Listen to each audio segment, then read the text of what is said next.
Donc, ce que j'étais en train d'expliquer, c'est que quand on a un afflux soudain de nouveaux clients, eh bien, bon, ça génère du stress parce que il faut bien servir ses clients, il faut bien les livrer pour leur donner ce qu'on leur a vendu.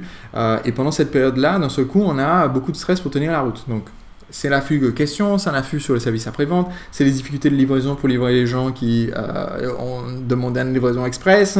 Et il y a un stress aussi parce que comme il n'y a pas de régularité, on passe du jour au lendemain de rien du tout à beaucoup de ventes, eh bien, résultat, deuxième inconvénient, entre deux afflux de clients, il ne se passe rien. Donc c'est la fonte des glaces à la fin de l'été, notre débit retombe à zéro jusqu'à ce qu'on réussisse à nouveau à toucher le jackpot, et c'est comme ça, en pic et en creux. Et la dernière fois que j'ai fait un live comme ça, quelqu'un m'a dit un truc du genre oui Sébastien, moi j'aurais bien aimé que ça soit en pic et en creux, parce que en ce moment j'ai que des creux. C'est vrai que c'est un des points aussi qui est problématique, c'est pas évident en fait de réussir à faire que notre activité ait un chiffre d'affaires qui soit lisse comme ça, et qui soit lisse et en croissance constante. Pourtant c'est l'objectif, parce que pour moi mon objectif c'est de vous aider à créer un chiffre d'affaires qui ressemble à un fleuve. Quand on observe un fleuve, on a l'impression d'avoir une immense étendue d'eau qui ne se déplace pas, il n'y a pas de vagues, mais dans les faits, un fleuve, ça a un débit qui est gigantesque, mais c'est un débit aussi qui est croissant.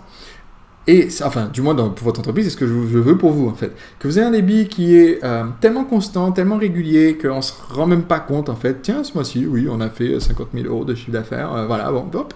Tiens, ce mois-ci, on a fait 100 000 euros, ok, bon, c'est bien. Donc, vous créez en fait ce résultat financier croissant, grandissant, et en même temps, vous aider à ce que ça soit quelque chose de suffisamment régulier. Donc, mon but, c'est que vous ayez un débit quotidien qui soit largement supérieur à ce que vous faites aujourd'hui, peut-être même à ce que vous faites aujourd'hui chaque mois.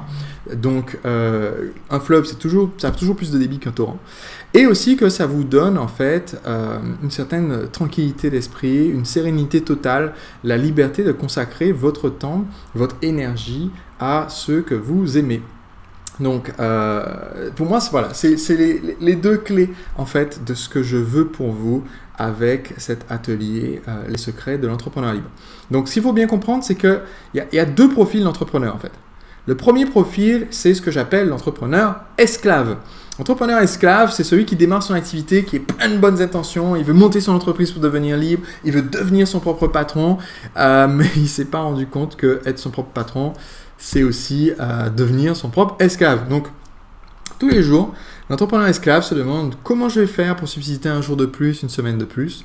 Tous les jours, il est complètement dépassé par toutes les tâches qu'il doit accomplir pour faire vivre sa boîte. L'entrepreneur esclave se dit, pour grandir, je dois donner davantage de mon temps. Et c'est ça le problème. On l'a dit déjà tout à l'heure que c'est pas possible pour vous de donner 10 fois plus de temps. Combien d'heures est-ce que vous passez à travailler, que ce soit pour votre entreprise, pour vos clients, pour votre patron?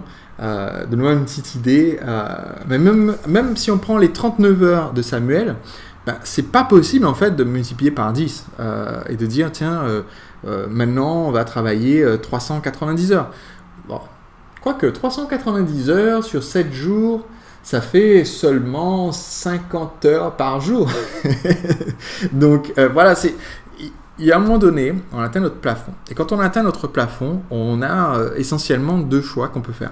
Premier choix, on peut se dire, j'ai atteint le plafond, le maximum de ce que je peux gagner. Je vais me contenter de ça. Voilà, on fait entrer 500 euros par mois. Ça sera 500 euros par mois. Je vais essayer d'aller habiter dans une colocation, dans un studio avec 8 personnes. Et je vais aller manger au Resto du Cœur. Bon. Ou alors, on se dit, ok, j'ai atteint le maximum d'heures que je suis prêt à donner à mon entreprise pour travailler, tout en ayant une vie à côté. Donc, il faut que maintenant, chaque heure que je passe me rapporte davantage. Et pour que chaque heure que je passe me rapporte davantage, il faut peut-être que j'apprenne à faire mon marketing différemment, à promouvoir mes produits différemment, à parler de mon offre différemment. Et ça nécessite de changer un petit peu notre façon d'aborder les choses et de passer à ce profil différent. Et bien, ce deuxième profil, c'est devenir un entrepreneur libre. Entrepreneur libre, c'est celui qui est libre de choisir ses horaires, parce que ce sont les clients qui viennent à vous de façon prévisible. C'est celui qui choisit avec qui veut travailler, avec quel client il veut aider, parce que quand vous choisissez quel client vous voulez aider et avec qui vous travaillez, eh bien, vous pouvez choisir des gens qui ont plus de moyens déjà, donc qui ont plus de chances d'acheter votre produit sans être en train de râler et de renégocier les tarifs toutes les 5 minutes. Vous choisissez aussi où vous voulez vivre et à quelles activités vous consacrez votre énergie. Par exemple, j'ai réalisé l'étude de cas de Joël. Eh bien, Joël, maintenant, est parti s'installer au bord de la mer à La Baule. Donc voilà, c'était son grand projet. Il est parti avec sa femme s'installer au bord de la mer. Et en sachant qu'il peut continuer de gérer son entreprise en fait de n'importe où. Donc ça, c'est vraiment être un entrepreneur libre. L'entrepreneur libre a une entreprise qui est une source de revenus et de revenus qui sont quasiment passifs parce qu'il peut superviser le système mais il n'a pas besoin lui-même d'être un rouage du système. Il n'a pas besoin d'être lui-même asservi à des horaires imposés par une personne tierce. Et donc l'entrepreneur libre, il se dit, pour grandir, je dois créer un système qui est aussi simple que possible, un système qui va me libérer du temps, un système qui va être hyper rentable et un système qui doit contribuer énormément de valeur à mes clients. Donc voilà comment pense un entrepreneur libre. Je vais vous expliquer en fait eh bien, les erreurs à ne jamais commettre pour ne pas vous retrouver à vendre votre temps contre de l'argent. Je vais vous expliquer comment éviter de tomber dans les pièges qui font de vous un entrepreneur esclave. Je vais vous expliquer la technique que j'ai utilisée pour me libérer du temps et automatiser une entreprise qui n'était pas sur Internet, c'est-à-dire une école de danse. Je vais vous donner plein d'exemples de façons de devenir libre de votre temps en obtenant davantage de clients.